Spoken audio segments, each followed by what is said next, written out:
Chapter 3. Hearing from Home. Thousands of sentient beings lived and worked at the Imperial Starbase, and the cramped station seemed to amplify the sense of tension filling it. Cali was here alone, leaning against the fuselage of her shuttlecraft as she waited for a late delivery. She was supposed to be taking delivery of an AI uplink relay, one that would be used to automate the Stellaris even more than the vessel already was. At the moment, a planetoid-sized vessel required a crew of about 300 to operate properly. If Cali's upgrades worked, this core would allow the vessel to operate with just 10 people at the controls. A small army of droids, controlled by the ship's central AI, would fill the role of organic crew members. Or they would, if this damn delivery ever arrived. Tapping her foot impatiently, Cali looked around. The hangar bay was very busy. Starships of varying size and shape went about their business, while a steady stream of passenger ships ferried people away from the throne world. A week had passed since the questionable succession, but the unrest on Ikes had not died down yet. People were fleeing the system in droves. "Excuse me, Ensign Dakara from the Stellaris," a voice called out from some distance away. Cali looked around and spotted two people approaching. A reptilian and a human. Cali raised her hand in greeting. The two sapients were dressed in civilian engineer outfits, with the insignia of Orbis Customer Synergies stamped over the torso. The Mega Corporation employees asked for Cali's thumbprint, holding out a tablet computer for her to use while they spoke. "You're an Alari, aren't you?" said the human. "Yes, sir," Cali replied. "I know, the pointed ears are a dead giveaway." The human smiled and asked to shake Cali's hand. "Forgive me being so forward," he said. "You literally cannot comprehend how grateful my people are to the Alari. You gave us a whole star system to live in after we lost our homeworld. I always make a point to thank an Alari when I see one." "You won't last long on the Stellaris," Cali joked. "Our ship has a mostly Alari crew. You'd go nuts." The human shared a laugh with Cali for a moment and then did a double take. "Hey, hold on. You just used one of our expressions," he said. "Where'd you learn to talk like one of us?" "I spent 6 months on Arcadia, the primary refuge planet," Cali confessed. "I wanted to visit the moon, Concord, but never got around to it."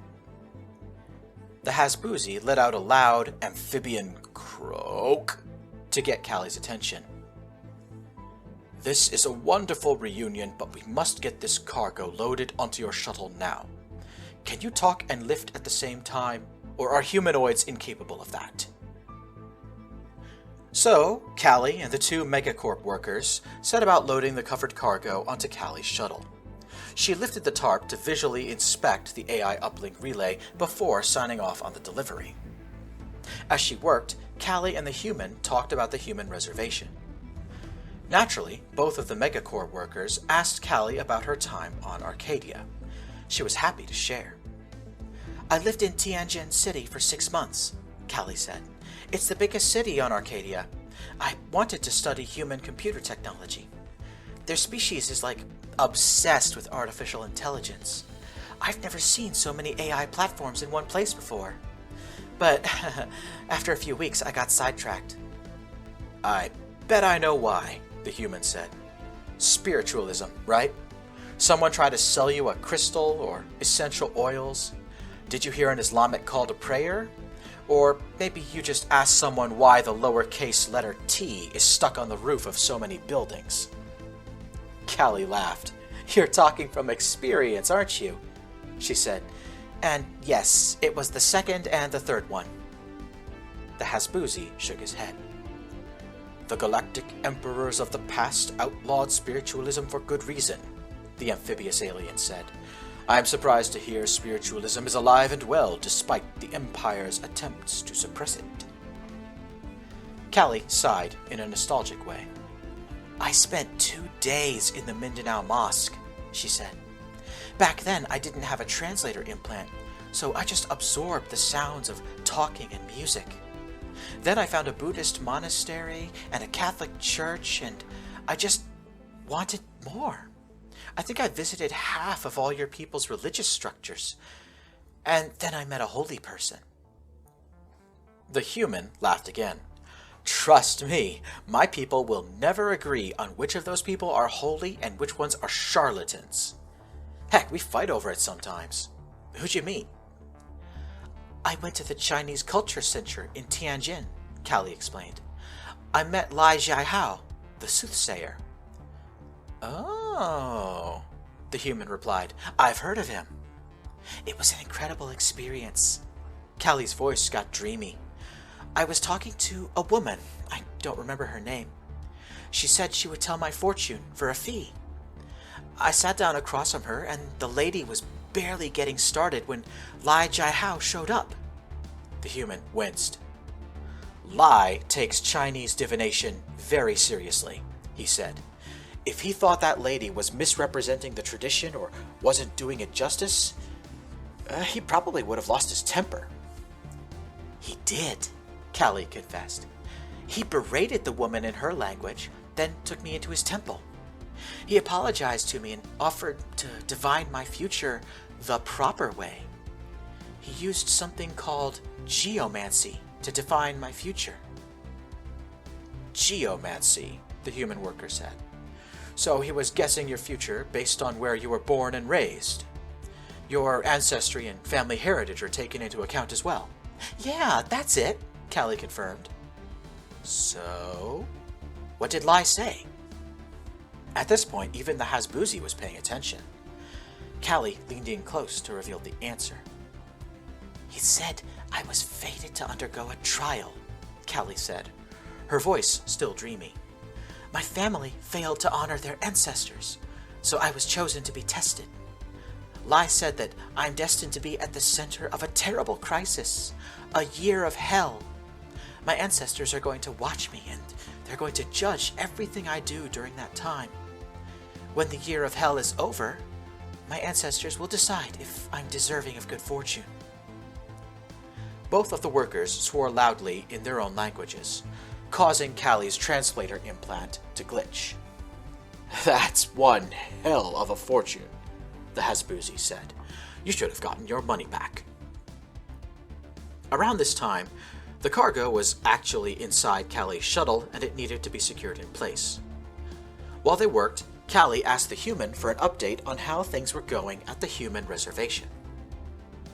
She learned that a combined team of Alari and humans were planning to create a breeding program for the Nema, a species of titanic megafauna who lived on the planet Arcadia. These city-sized animals lived in the oceans, where only their heads and shells appeared on the surface. The human settlers were divided on what to do with these giant creatures, but the decision to breed more of them appeared to be universally popular.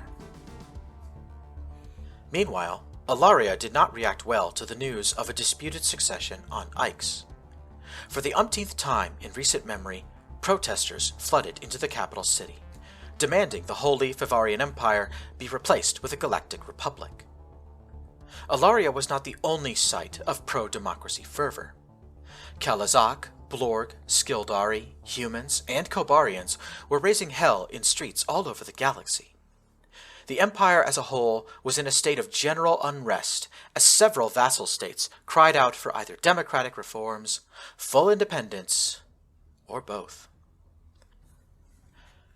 The new Galactic Empress is going to have her hands full restoring order, the human concluded. I don't envy you members of the Imperial military. With that, the Megacorps employees said their goodbyes and left Cali to her business. She secured her valuable cargo and started walking around her shuttle, doing pre-flight checks. Thanks to the cybernetic implants in her head, Cali could communicate with her ship's computer via electrical impulses in her own brain. She commanded the ship to run a self-diagnostic simply by thinking the command. Cali stood in front of the shuttle, watching the reaction control system test fire its thrusters, when another voice called out to her from behind. Oh my goodness! I did it! I found you! Cali! Cali, I'm over here! Cali whipped around, trying to see who was calling her name.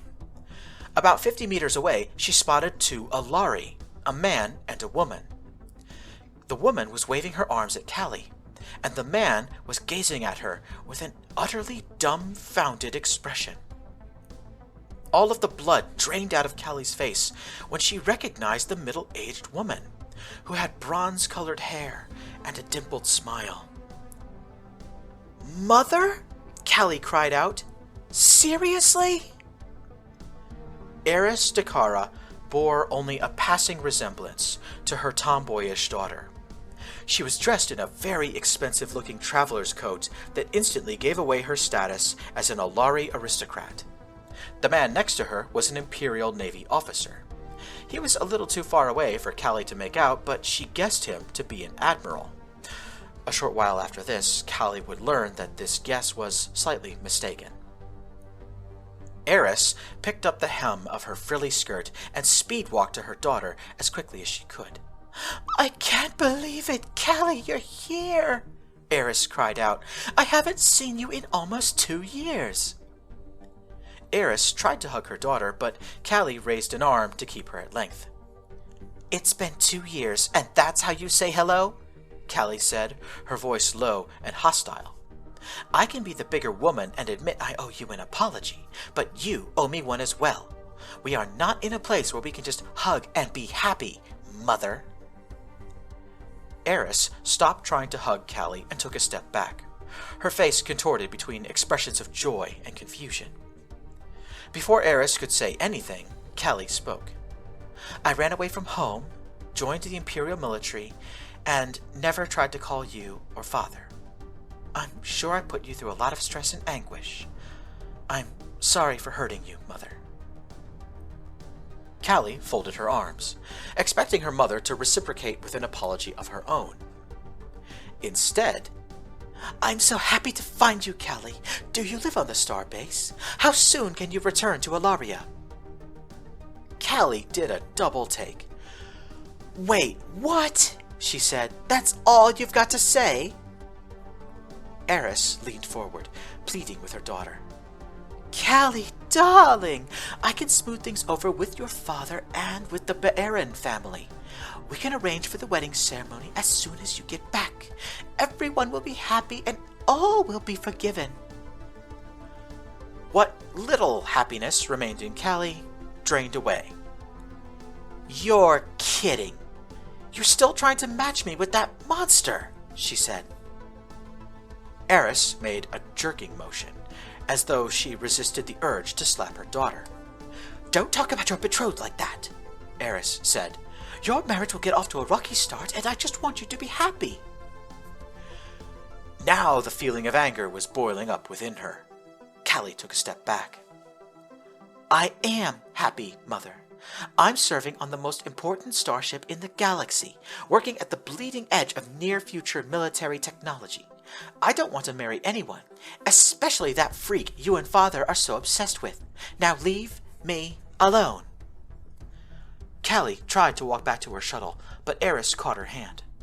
"Just wait a moment. You are my daughter, and you will follow your parents' wishes."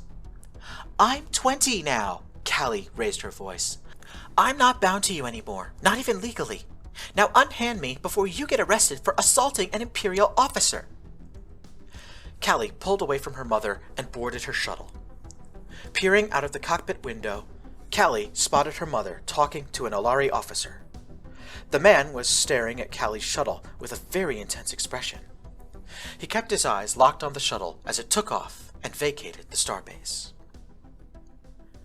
Cali's military shuttle entered a space traffic lane that would take it back to the military base where Stellaris was docked. Her lane of traffic was empty. The opposing lane, which led away from the throne world and into deep space, was completely gridlocked.